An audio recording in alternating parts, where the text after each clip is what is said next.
کچھ لوگوں کی عادت ہوتی ہے کہ وہ بہت زیادہ چیخ چیخ کے بولتے ہیں اور بلند آوازی سے گفتگو کرتے ہیں۔ یہ عادت بچپن سے انسان کے اندر پیدا ہو جاتی ہے، پھر آہستہ آہستہ آہستہ آہستہ یہ زندگی کا حصہ بن جاتی ہے۔ پھر وہ اپنے آپ کو روکنا بھی چاہے تو روک نہیں سکتے، اس لیے بچوں کو اس سے منع کر دینا چاہیے کہ وہ چیخ کر نہ بولیں، چلا کر نہ بولیں، درمیانی آواز سے گفتگو کریں۔ تو کہا اپنی آواز کو پست رکھو، اور یہ ممبر و محراب کے مالکوں کو بھی خاص طور پہ اس بات کا بہت خیال رکھنا چاہیے کہ ان کی آواز لوگوں کے کانوں پر بوجھ نہ بنے۔ آج کل تو یہ ساؤنڈ سسٹم لگے ہوئے ہیں، اور پھر ماشاءاللہ کچھ لوگ تو یہ ایکو کا بھی ضرورت سے زیادہ استعمال کرتے ہیں۔ سنجیدگی کے ساتھ، متانت کے ساتھ بات کرنا، سنجیدگی اور متانت کے ساتھ بات کو سننا، یہ شریعت کے آداب ہیں۔ جب کسی سے ہم کلام ہوں تو آپ بھی بلند آواز نہ ہوں، اور دوسرا وہ اس کا جو جواب دے رہا ہو اس کی توجہ بھی بھٹکنے نہ پائے، وہ اپنے احساسات سے یہ بات بتائے، اور کہیں جواب دینا ضروری ہو تو حرج بھی نہیں ہے۔ آواز کو معتدل رکھو، خوبصورت رکھو، تو جس طرح بولنے کے آداب ہے اس طرح سننے کے بھی آداب ہے۔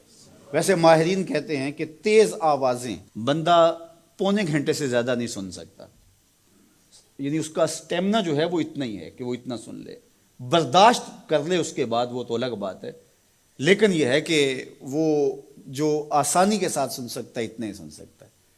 تو اس لیے یہ جو لیکچر بھی ہوتے ہیں جو دنیا کی بڑی یونیورسٹی ہیں، وہاں بھی انہوں نے لاکھوں روپے دے کر کے دنیا کے ماہرین بلائے ہوتے ہیں مختلف مضامین پر، لیکن پیریڈ کا دورانیہ یہ نہیں ہوتا کہ وہ 3 گھنٹے کا لیکچر دے رہے ہوں۔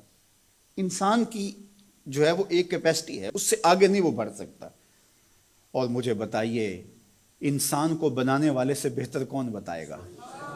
قرآن بتاتا ہے، کیا بتاتا ہے؟ وَغْضُضْ مِنْ صَوْتِكَ، اپنی آواز کو پست رکھو۔ باقی اس کے الگ احکام ہیں کہ اذان دے رہے ہیں، آپ کسی کو پکار کر رہے ہیں، جنگ میں رجز ہے یا کوئی اور بات ہے۔ ابھی لائٹ چلی جاتی ہے اور دور تک لوگ بیٹھے ہیں تو مجھے لامحالہ طور پہ اونچا بولنا پڑے گا، میری آواز اونچی ہے تو میں کوشش کروں گا آخری شخص تک آواز پہنچے، وہ ایک الگ بات ہے۔ لیکن اب یہ آواز ایسے ہی سب تک پہنچ رہی ہے، تو ان آداب کو جب ہم سمجھتے نہیں ہیں تو اپنی بات کو کچھ لوگ سمجھتے ہیں کہ زور سے بولیں گے تو لوگوں کے اندر بات اترے گی، ایسا نہیں ہے۔ بات زور سے بولنے سے نہیں اترتی، بات دلیل سے اترتی ہے۔ رومی علیہ رحمہ فرماتے ہیں کہ بادلوں کے گرجنے سے نہیں، پھول کھلتے ہیں بارش کے برسنے سے۔ تو بارش برسے گی تو پھر پھول کھلیں گے، بلکہ وہ جتنی آہستہ آہستہ برسے گی اتنی ہی جذب ہوتی چلی جائے گی۔ سہج پکے سو میٹھا ہو۔ اس لیے اپنے لہجوں کو خوبصورت بھی بنائیے، اپنے لفظوں کا انتخاب بھی اچھا کیے، اور اپنی آواز کو پست بھی رکھیے، لوگوں کے کانوں پر آپ کی آواز بوجھ نہ ہو۔